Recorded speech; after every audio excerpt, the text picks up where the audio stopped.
quel thème! Quel thème épique que nous avons là! Motoi Sakuraba. Si je ne peux citer que ce personnage. Quel compositeur de génie que nous avons là. Alors, eh bien, bonjour tout le monde. Aujourd'hui, on se retrouve pour la review de Golden Sun. Et oui, Golden Sun. Ah, Golden Sun. Qu'est-ce que c'est que ce jeu? Eh bien, Golden Sun est sûrement le jeu auquel j'ai grandi durant toute mon enfance. Et c'est sûrement le RPG que j'affectionne le plus. Ah oui. Que dire de ce jeu? Alors, petit briefing et présentation du jeu tout d'abord.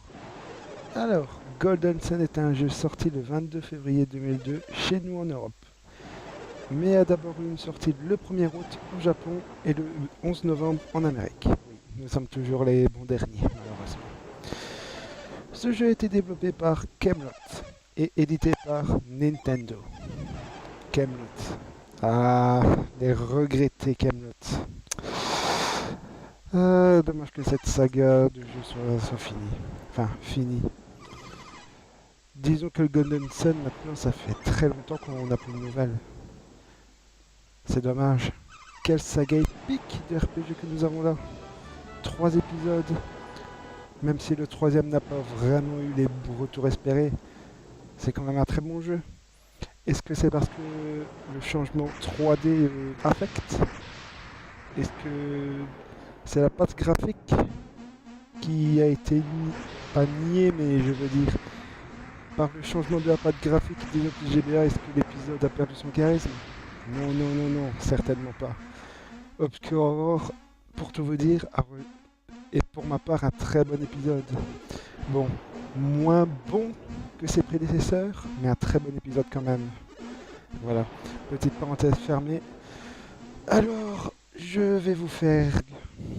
Alors déjà, bonjour à tous, c'est Ultima Weapon. J'espère que vous allez bien, moi ça va plutôt bien. Je suis malade malheureusement, mais je me devais de faire cette review. Quel jeu, quel Golden Sun. Ah oui, quel jeu. Je dois absolument vous faire cette review.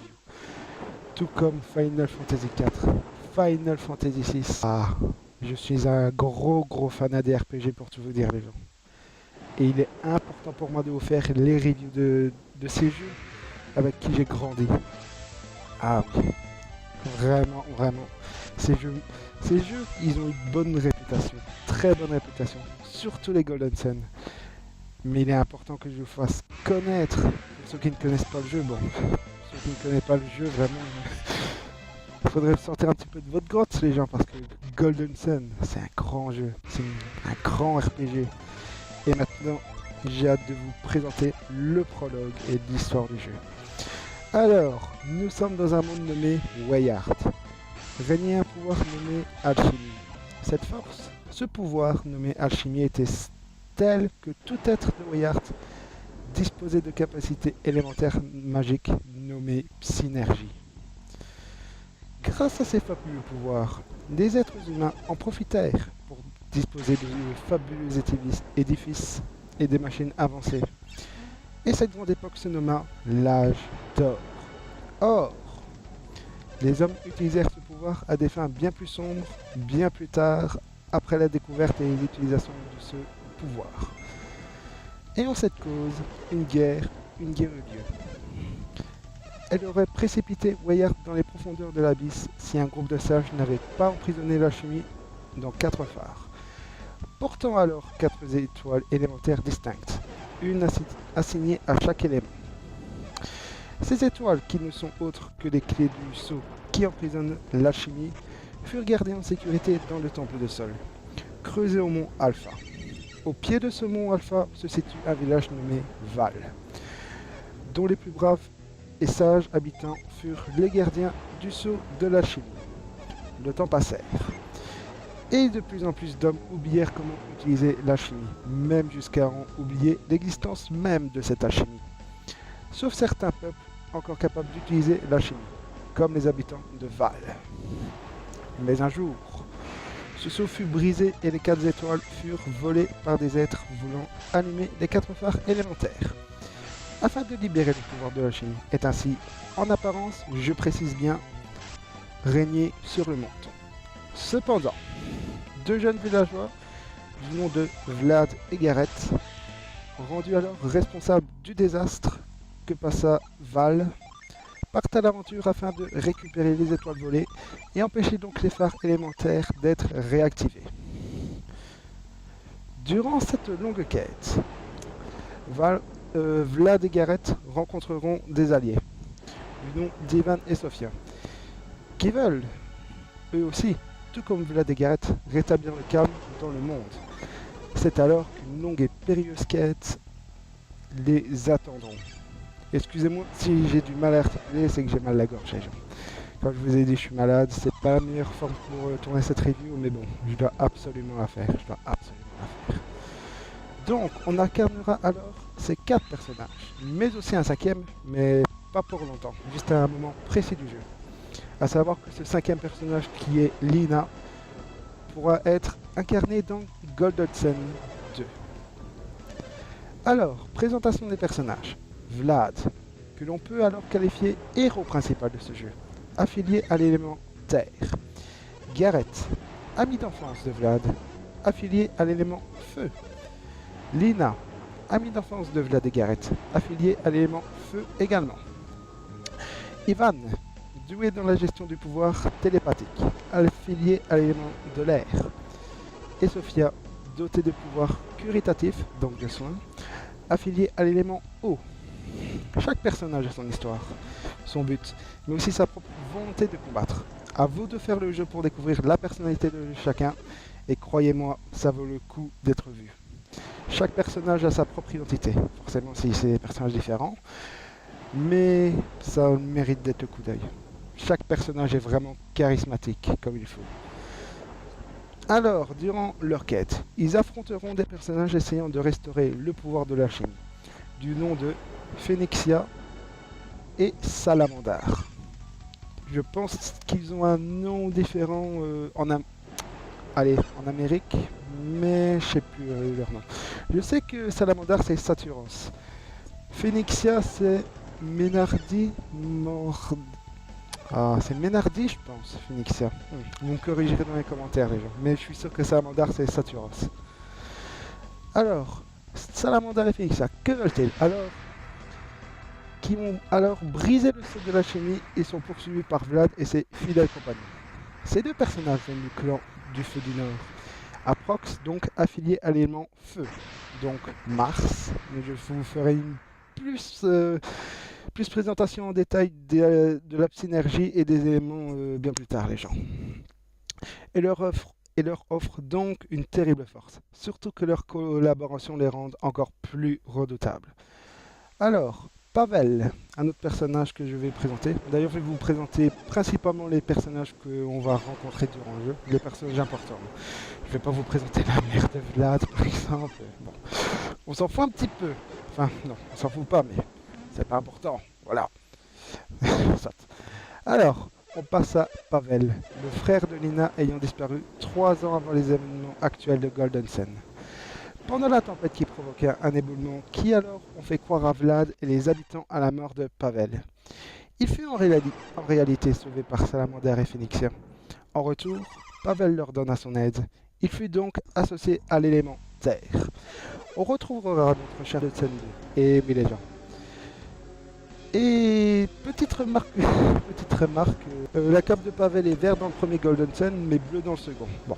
C'est rien, on s'en fout. C'est vraiment une petite anecdote que je vais vous faire partager. Voilà. Alors, le dernier personnage, Alex. Mais qui est Alex? On le rencontre quelques fois dans le jeu, mais on ne sait rien de lui. Alors, Alex, c'est un très mystérieux personnage, affilié à l'élément eau et cousin de Sofia. Et oui, déjà, ça, faut faire le phare de Mercure pour le voir, hein. Il va le dire, bon, c'est pas un spoil en soi, c'est même dans ce phare de Mercure que tu vas récupérer Sofia, donc voilà, c'est pas très loin dans le jeu, enfin, très loin, non, c'est pas vraiment loin dans le jeu, non, c'est pas grave ça. Donc spoil ou pas, je m'en fous. Alors, il apparaît à certains moments du jeu comme allié de Salamandar, mais en réalité il suit des buts qui lui sont propres, ce qui le rend vraiment encore plus mystérieux qu'autre chose. Et dispose d'étranges pouvoirs comme la lévitation ou la téléportation. Il aide comme il peut ses alliés, mais en réalité son but reste mystérieux. Personne ne sait quel est son but premier, mais il serait prêt à tout réussir, à tout pour réussir ce fameux but mystérieux. Quel est ce but mystérieux? À vous de faire Golden Sun numéro 2. Je n'en dis pas plus. Alors, à ce jour encore, on sait très peu de choses sur ce personnage. Il reste le personnage où on sait le moins d'informations sur tous les épisodes Golden Sun confondus. Et oui déjà, ça. Alors, présentation des personnages terminée. Qu'est-ce que je peux vous dire? Je peux vous citer encore une brève partie du scénario? Oui, ça je peux. Alors, cette longue quête, qu'est-ce qu'on va rencontrer? Eh ben, les personnages déjà utiliseront la psynergie. Mais comment? Déjà, ils savent encore utiliser l'art de la chimie, ça oui. Mais qu'est-ce qu'ils vont rencontrer? Des djinns. Ah oui, des djinns. Alors, quels sont ces djinns? C'est des petits êtres liés à un élément. Et en les réunissant, on peut invoquer des créatures très puissantes. Ce sont les gardiens des étoiles élémentaires qui ont été libérés lorsque le sceau du temple de Sol fut détruit. Et oui, déjà. D'ailleurs, le premier djinn, on le rencontrera à la sortie de Val, directement. Alors, qu'est-ce que je peux encore dire? Et ben voilà pour le scénario et les personnages. Attaquons-nous au système du jeu. Un gros bravo déjà pour le système du jeu. Qui lie à la fois le RPG old school et le tactique. Bon, forcément, la mise du tour par tour, c'est quelque chose de tactique en soi, soyons d'accord. Mais le système de djinn, les éléments, les synergies, les malus des djinns. Ah oui, ça je vais en parler les gens. Le malus qu'il y a quand tu utilises des djinns. C'est très tactique, mais je vous en parle directement les gens. Ah mais j'ai pas parlé du... Oh mais je suis... Oh là là. Vous savez quoi? Je vous ai fait le prologue du jeu sans vous parler du prologue. Ah c'est bien, c'est bien. Donc voilà. Bon, Vlad, à un moment, on ne sait pas quand, mais on saura que ce sera 3 ans plutôt avant le scénario de Golden Sun actuellement. Vlad va se réveiller, sa mère va la réveiller plutôt, et ce sera sur un gros temps de tempête. Vlad va sortir, il va rejoindre son ami Gareth, et là ils vont voir que rien ne va plus. Le rocher est en train de tomber, c'est la merde, c'est la merde, voilà. Plus tard ils verront qu'il faut aller apporter du soutien pour Pavel, qui est en très mauvais état. Alors, Vlad et Gareth vont aller alors récupérer un peu de synergie, récupérer quelqu'un qui est fort, qui s'est gonflé à bloc avec de la synergie. Ils vont descendre, ils vont aller chercher ce fameux bonhomme, un PNJ random, hein, voilà, c'est rien d'important. Alors, ils vont remonter, ils vont essayer d'arriver à temps, mais le rocher tombe. Le fameux rocher, du Mont Alpha va tomber, va détruire une bonne partie de la ville, mais surtout va faire croire à la mort de Pavel. Or, Salamandar et Phénixia vont le sauver au dernier moment. D'ailleurs, Salamandar et Phénixia, on les rencontrera durant ce prologue, les 3 ans avant les événements actuels de Golden Sun. Ils vont nous massacrer, si je puis dire ainsi, parce que après la catastrophe du rocher qui est tombé sur la ville et Pavel, Vlad ira je ne sais pas où, mais en tout cas sûrement courir, choqué de la catastrophe qu'il a pu avoir. Et on rencontrera alors Salamandar et Phénixia. On verra un petit dialogue entre eux. Disons, ah je n'ai pas réussi, on réussira la prochaine fois. Voilà. Alors, ils vont dire, ils vont remarquer la présence de Vlad à cause de Garrett qui va dire Vlad, où est-ce que tu vas? Je te cherchais. Alors, forcément, Saturos, Salamandar et Phoenixia vont remarquer la présence de Vlad et de Garrett. Ils vont nous demander est-ce que vous nous avez écoutés? On aura beau leur redire non, ils vont toujours croire qu'on les aura écoutés. Et un combat va s'en suivre. Et d'ailleurs, la musique de combat contre Salamandar. Oh là là. Ah, c'est pas pour rien que je vais vous mettre allez, une petite compilation de musique à la fin de la vidéo. Non mais, Motoi Sakuraba. Quel artiste exceptionnel. Allez, trêve de bavardage. Qu'est-ce qu'on peut parler du jeu? Eh ben, son système de jeu. Son système de combat, son système de déplacement. Sa synergie bien pensée pour les donjons. Et oui, il y a des synergies clés qui te servent à soulever des roches, glacer des flaques d'eau, tout ça. Ah, c'est très bien pensé. Alors, je vous en parle tout de suite. Bah, le système se fait dans une pure tradition RPG Old School. Le jeu se distingue d'un système tour par tour. Le jeu se distingue également en 3 phases. Exploration de ville et donjon.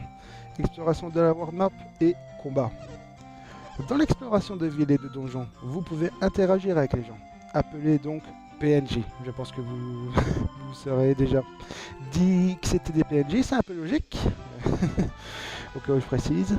Vous pouvez examiner les objets comme des vases ou des caisses avec le bouton A. Vous pouvez également courir en appuyant sur le bouton B, forcément. Vous pouvez vous servir de votre synergie ou objet en appuyant sur le bouton Select et ainsi utiliser ceci à des fins utiles, comme déplacer des objets, déplacer des caisses en bois, tout ça. Vous pouvez aussi lire dans les esprits grâce à la synergie d'Ivan, la télépathie donc. Bon, il n'y a pas que Ivan qui aura cette télépathie bien sûr. Quand un membre rejoint le groupe, il transmettra cette synergie. Alors, mais également vous pouvez vous frayer de nouveaux chemins qui vous bloquent, comme soulever de la roche, déplacer des troncs d'arbres ou geler des flaques d'eau, pour moi. Alors, l'exploration de la world map, ou du monde hein, en comparaison. Alors, excusez-moi. Alors, pas grand chose à dire, à part vous déplacer de ville en ville, de donjon en donjon, voilà. Forcément, les rencontres aléatoires se font. C'est logique, tu te déplaces dans le monde, tout ça. Tout RPG qui se respecte, il y a toujours ça. Voilà. C'est RPG old school, je dis bien. Mais bon, RPG actuel aussi. Hein. Bref, c'est un RPG, voilà. Je vais pas m'abattre sur ce sujet. Alors, vous pouvez éviter ces combats. Grâce soit à une synergie, soit à un objet. Je pense que c'est une plume, mais je ne sais plus son nom. Ah désolé, je ne sais plus le nom de ce fameux item qui peut t'empêcher d'avoir des combats au tour par tour. Ah, je ne sais plus. Désolé les gens. Alors, parlons du système de combat. Ah, ça va être très long à expliquer tout ça. Alors, les monstres apparaissent en face de vous, côte à côte par rapport à l'objectif de votre écran. Vous choisirez d'abord une option avant de les combattre, entre combattre, fuir ou visionner le statut de tel ou tel personnage. Statut qui informe les stats et également le nombre d'XP avant le prochain niveau. Une fois le combat lancé, une fenêtre avec diverses options apparaît. Attaque, synergie, jeans, invoquer, objet. L'agilité dépendra de votre vitesse d'exécution à chaque commande. Ou possible d'esquiver un coup ou d'emporter un critique. Un zoom se fera alors lors de l'apparition. Un système très intéressant a été implémenté, à savoir des armes magiques. Grâce à ces armes magiques, il est possible de lancer une attaque spéciale ou une attaque magique. Voilà, arme magique, attaque magique, voilà. Via cette arme, du bail de la commande attaquer. Le taux d'exécution de cette action dépendra du taux de critique de votre personnage. Alors, vos personnages disposent de PV, qui sont des points de vie. Voilà, je précise. Voilà. Et de points. Chaque synergie a son coût évident en PP. Si les PP de vos personnages sont trop bas, il est possible de ramasser des cristals psy trouvables en ville ou des donjons. Donc un cristal violet qui brille, c'est un cristal de psy, ou cristal synergique. également par certains objets équipés et aussi grâce à la synergie Drain-Psy. De plus, il est possible de récupérer des PV grâce à des objets ou à la synergie. Bien entendu, si les PV de vos personnages tombent à 0, la mort du personnage s'en suivra. Il est inutile de préciser que... Attendez. Inutile de préciser que si tous vos personnages sont morts, c'est le game over. Voilà, révélation, si tous vos personnages sont morts, c'est le game over. Voilà. Je vous précise ça, mais d'une force les gens. Ah, ça part en sucette, je suis fatigué, oh, je dis n'importe quoi. Alors, bon, si vous avez le game over, vous devez reprendre votre partie à la dernière sauvegarde effectuée. Bien sûr, pour éviter cela, des sortes de résurrection existent, tout comme les temples en ville qui peuvent ressusciter vos personnages, retirer une arme maudite, etc. etc. La synergie est équivalent à la magie dans ce Golden Sun. Pour l'utiliser, vous dépenserez alors des PP, donc les points de synergie précédemment dit. La plupart des synergies sont liées à un élément particulier. Ils ne seront donc que si votre personnage est équipé des jeans adéquats. Parlons désormais du système le mieux pensé du jeu, à mon sens, à savoir le système de jeans. Les jeans sont des petites créatures que le joueur peut capturer tant bien scénaristiquement que en annexe. À vous de dénicher les passages et recoins du jeu pour les trouver. Alors, ils sont donc attribués au personnage pour s'en servir au combat. Il existe 4 sortes de jeans. Le jeans de Vénus, associé à l'élément terre et opposé à l'élément air. Le jeans de Mars, associé à l'élément feu et opposé à l'eau. Le jeans de Jupiter, associé à l'élément air et opposé à la terre. Et enfin, le jeans de Mercure associé à l'élément eau et opposé à l'élément feu. En effet, il y a un cercle de sensibilité entre chaque élément. Certains éléments possèdent de résistance et faiblesse aux éléments. Bon, petite anecdote que je fais au passage, mais bon, je vais développer ça juste après. Si vous battez un ennemi contre lequel il est faible à un certain élément, il se peut qu'il disparaisse en laissant des couleurs avant que son sprite ne disparaisse. Ceci veut dire que vous aurez gagné plus d'XP. Mais bon, je développe ça tout de suite, les gens. Alors, certains jeans sont récupérés après résolution d'énigmes dans un donjon ou dans une ville. Il est souvent nécessaire de les combattre pour les obtenir. D'autres jeans sont sur la carte du monde à certains endroits quand même bien cachés. Un conseil, si vous voyez un endroit isolé dans la world map, allez-y. Un jeans peut s'y trouver. Donc si vous voyez un petit ponton avec une petite île qui est au milieu, allez-y. Vous ne trouverez pas le sprite du jeans, mais en combat aléatoire, il se peut qu'il y ait beaucoup de chances qu'il vous saute dessus. Qu'il vous saute dessus. Pas d'allusion s'il vous plaît, pas d'allusion, je vous ai rien... Non, vous avez rien entendu. Bref, en combat aléatoire, point, fini. Voilà. Alors, bon, comme je disais, les monstres battus avec un jeans efficace contre les monstres faibles rapportent à leur élément... contre les monstres faibles, à leur élément rapporte 30% d'expérience supplémentaire. Et parfois un objet laissé. Au cas où, mais bon. A noter que pour les humains, oui, on va combattre des humains qui ne sont pas vraiment mystiques. Tout jeans est efficace contre eux. Forcément, ils n'ont pas de pouvoir d'alchimie. C'est logique qu'ils soient faibles contre ça. Donc vraiment profitez de cet avantage lors des combats de boss humains. Bon, on n'aura vraiment pas beaucoup, surtout au début du jeu. Mais voilà, c'est une petite anecdote si vous voulez vraiment bien avancer au début du jeu. C'est un truc à savoir. Alors, les jeans utilisés en combat se lient au personnage via le menu Jeans et donnent des bonus de statistiques. Le plus évident est alors de mettre tous les jeans du même élément à son personnage adéquat. Dédicace à Darkizae qui a fait cette action. Salut à toi l'ami. Et petite pub au passage, j'en profite, allez voir son let's play sur Golden Sun 1 et également sur Golden Sun 2. C'est vraiment les let's play de sa chaîne qui m'ont le plus plu. Je peux vous le dire les gens. C'est vraiment un grand fan des RPG. Tout comme moi, Golden Sun est un de ses RPG favoris. J'ai grandi avec ce jeu, lui aussi. C'est vraiment un grand passionné des RPG. Et surtout de Golden Sun, on ressent vraiment la passion dans ses vidéos. Alors je vous conseille d'aller voir son let's play. Oui, encore une publicité pour toi l'ami. C'est gratuit, mais c'est fait avec le cœur. Voilà. Petite dédicace à toi, tu le mérites. Alors, où est-ce que j'en étais? Oui, le plus évident alors est de mettre tous les jeans du même dans le personnage lié. Par exemple, des jeans de Vénus pour Vlad, des jeans de Mars pour Gareth, etc., etc. Mais rien ne vous empêche, rien ne vous empêche, n'empêche. Bien, bravo. De mélanger ces éléments. Les combinaisons donnent en effet droit à plusieurs magies et synergies bien sympathiques. Elles donneront aussi différentes classes et statistiques. Vraiment, à vous de tester pour voir ce que vous pouvez débloquer comme synergie.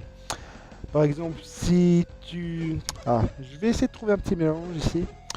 Je pense que tu peux avoir tranchant, ronce, saut météore, avec tous ces mélanges. Bourgeon... oui. Oui, je pense que c'est les bons noms que je donne ici. Saut météore, tout ça.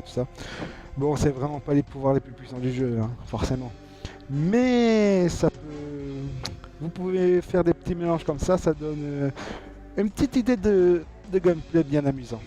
Ça, vous pouvez tester par vous-même, c'est vraiment bien sympathique. Découvrir les synergies en faisant des mélanges, tout ça, c'est bien plaisant. Alors, au combat, les jeans peuvent servir à attaquer, booster les stats du groupe ou nuire aux monstres. Chaque jeans récupéré possède sa propre identité et pouvoir. Attention, en utilisant un jeans, vous perdez vos bonus de liaison et affaiblissez donc votre personnage qui a utilisé le jeans en question. Une fois déchaînés, les jeans permettent de lancer de puissantes invocations. Si vous gardez plusieurs jeans non liés, vous pouvez invoquer des créatures plus puissantes et infliger de lourds dégâts, notamment face au boss. Les invocations se répartissent en 4 niveaux. Un jeans de Vénus non lié donne Vénus. 2 jeans non liés donnent Ramsès. 3 Cybèle et enfin 4 Apocalypse. Apocalypse qui te fait des dégâts monstrueux. La première fois que je l'ai testé, j'ai terrassé tous mes ennemis à l'écran avec plus de 1000 points de dégâts. C'est n'importe quoi, c'est pété comme invocation. Alors, jeans de Mars non lié, un jeans de Mars non lié donne Mars. 2 Kirin, 3 Tiamat et 4 Météore. Un jeans de Jupiter non lié donne Jupiter. 2 donne Atalanta. 3 Procné et 4 Thor. Et un jeans de Mercure non lié donne Mercure. 2 Calypso. 3 Neptune et 4 Boreas. Les jeans invoqués seront donc indisponibles pendant quelques tours. Faites un tour dans le menu jeans pour savoir combien de tours il faut attendre pour pouvoir le déchaîner de nouveau. Système tactique intelligent, car utiliser un mauvais jeans au mauvais moment peut modifier les synergies, affaiblir les stats de vos personnages.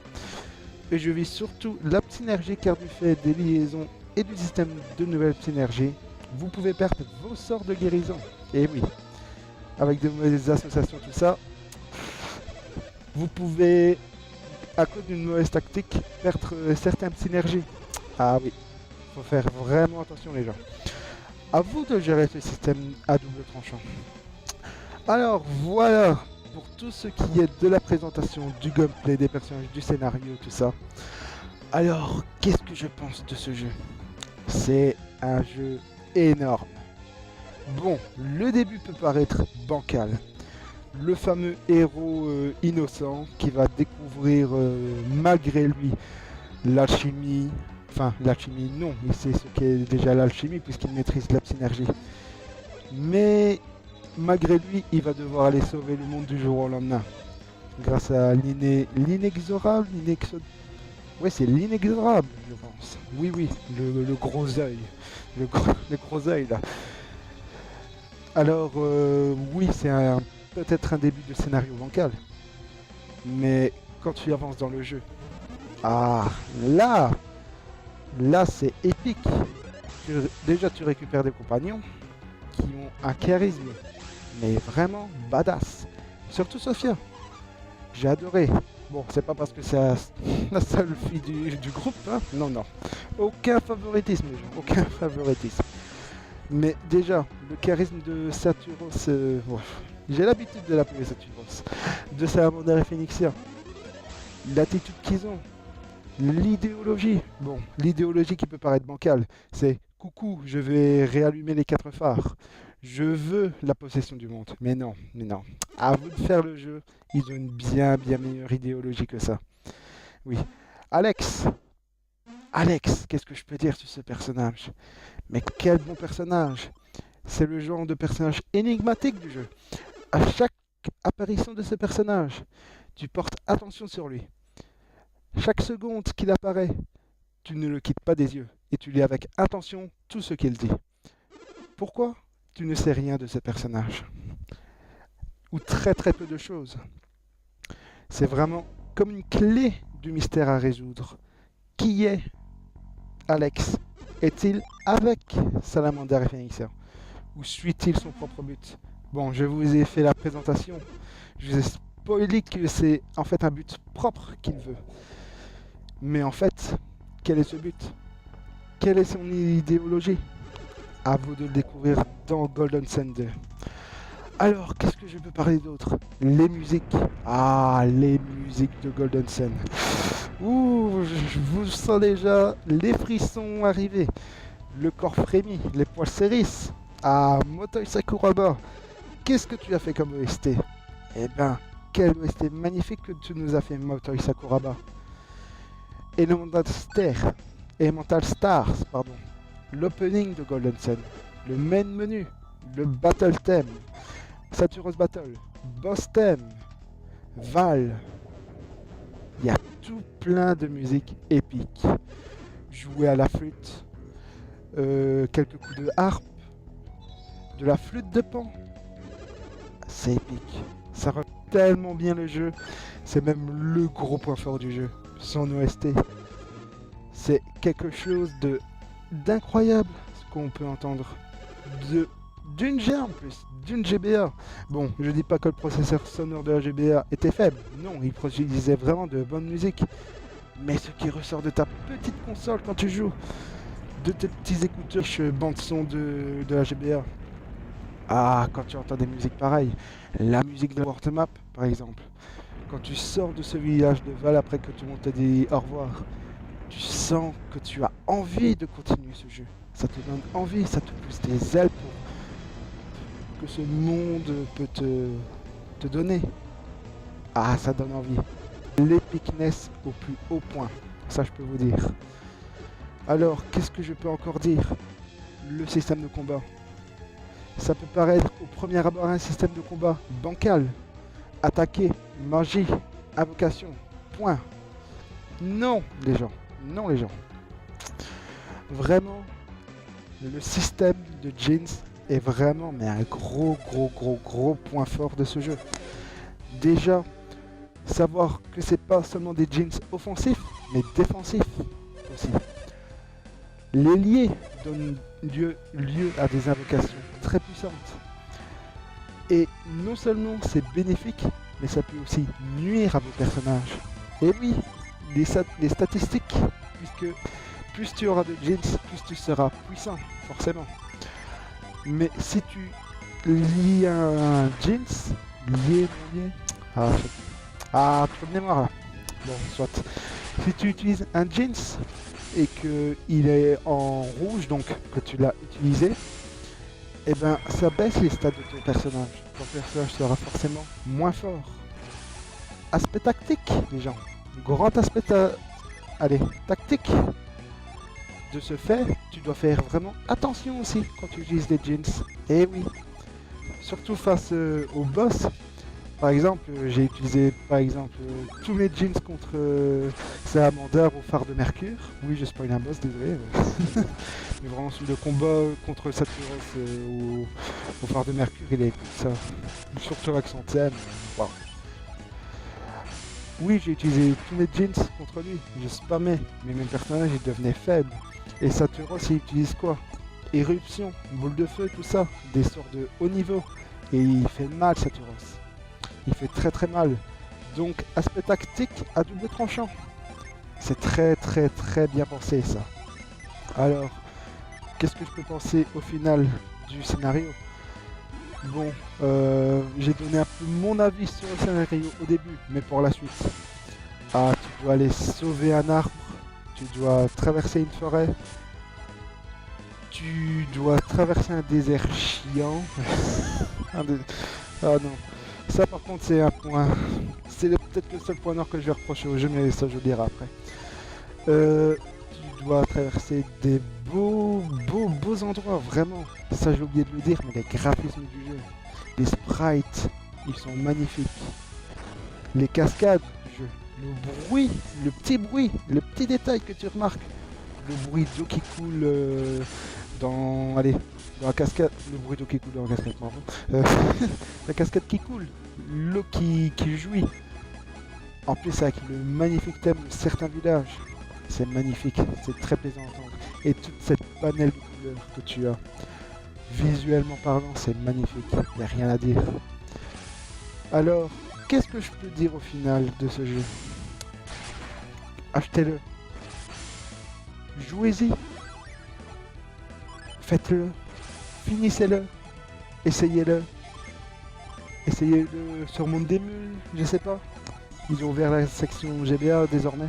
Même si ça bug un petit peu par moment, mais c'est pas grave. Mais essayez-le. Trouvez-le peut-être sur le Bon Coin, Amazon, je sais pas trop quoi. Il doit pas se retrouver trop cher désormais, je pense. Même si avec le prix du rétro. C'est pas si rétro que ça, Golden Sun, hein, aussi, c'est de la Game Boy Advance. Si je veux parler de rétro, je veux parler du Super NES, de Mega Drive, de Game Gear, de Dreamcast ou j'en passe. Non, Golden Sun n'est pas si rétro que ça, tu peux encore le trouver à très bon prix. Entier, avec la notice. Voilà, vraiment essayez ce jeu. C'est une légende du RPG, et je le dis haut et fort. C'est un grand jeu, une grande saga à essayer. Alors, les points forts de ce jeu.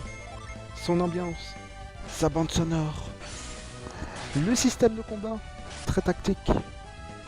Le système de combat, très bien pensé avec le système de Jeans. Et oui les amis, c'est vraiment à essayer, rien que pour ça. Les associations de Jeans, les invocations, la tactique apportée. Très intelligent. Bravo Camelot pour avoir pensé à ça. Vraiment pour les combats de boss, par moments c'est vraiment épique. Tu penses avoir utilisé te déchaîner sur le boss, mais en fait tes personnages ne seront rien puisque tu auras utilisé tous tes jeans et que tes personnages seront très faibles, vulnérables aux attaques. Donc l'aspect tactique des combats, excusez-moi si je me répète sur l'aspect tactique, mais qu'est-ce que c'est bien pensé. Vraiment très bien pensé. Alors pour le reste, une très bonne bande son, très jolis graphismes, des très rien à dire.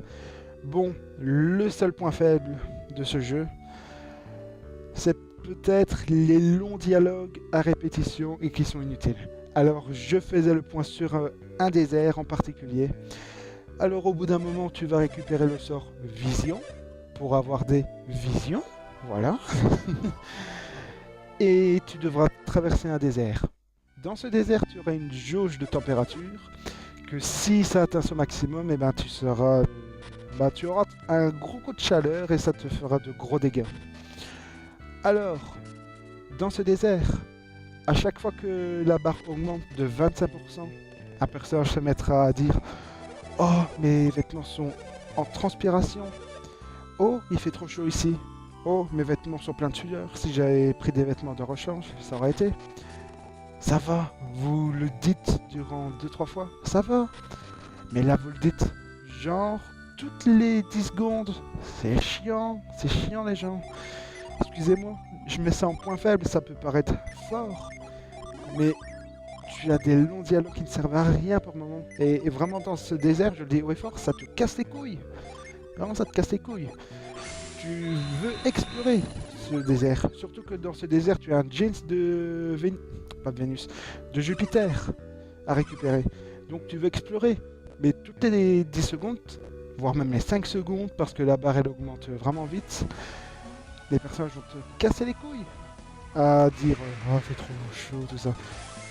Moi au moment j'ai dit ta gueule, laisse-moi explorer. Laisse-moi explorer ce désert. Laisse-moi récupérer des items et surtout chercher le jeans de Jupiter. Ah non, là j'ai pas aimé. Enfin voilà. Note que je peux donner à ce jeu 19 sur 20. Alors attention, ce n'est pas parce que je suis fan de RPG, ni de ce jeu que je fais un avis totalement objectif. Non les gens, j'ai de l'objectivité dans cette review, mais c'est clairement subjectif aussi. Forcément, si c'est mon avis personnel, c'est clairement subjectif. Je ne veux pas hausser le jeu. J'ai quand même des a priori, comme je viens vous le dire. Mais pour ma part, j'ai adoré ce jeu. J'ai grandi avec ce jeu, avec Final Fantasy IV et Riviera, qui eux auront droit à leur review. Vraiment, ils méritent une grande attention, tout comme Riviera. Bon, Riviera, j'ai des petits a priori pour la liberté de ce jeu, mais ça vous en reparlerez durant la review. Et comme Final Fantasy IV, bon, je dis pas parce que j'ai grandi avec ces jeux que forcément tout le monde doit aimer, certainement pas. Chacun a son avis propre sur le sujet. Mais c'est, pour ma part, ce sont de très très bons jeux, de très bons RPG. Et ce Golden Sun ne déroge pas à la règle. C'est un RPG qu'il faut essayer, finir au moins une fois dans sa vie. C'est un grand jeu. Alors, merci Camelot pour ce grand chef-d'œuvre. C'est avec tout un grand sourire sur le visage que je vais vous dire au revoir. C'était Ultima Weapon, merci d'avoir regardé cette review. C'est avec un grand plaisir que j'ai fait cette review sur un jeu qui m'a marqué. Je vous dis à bientôt, merci d'avoir regardé cette vidéo et ciao bye bye tout le monde.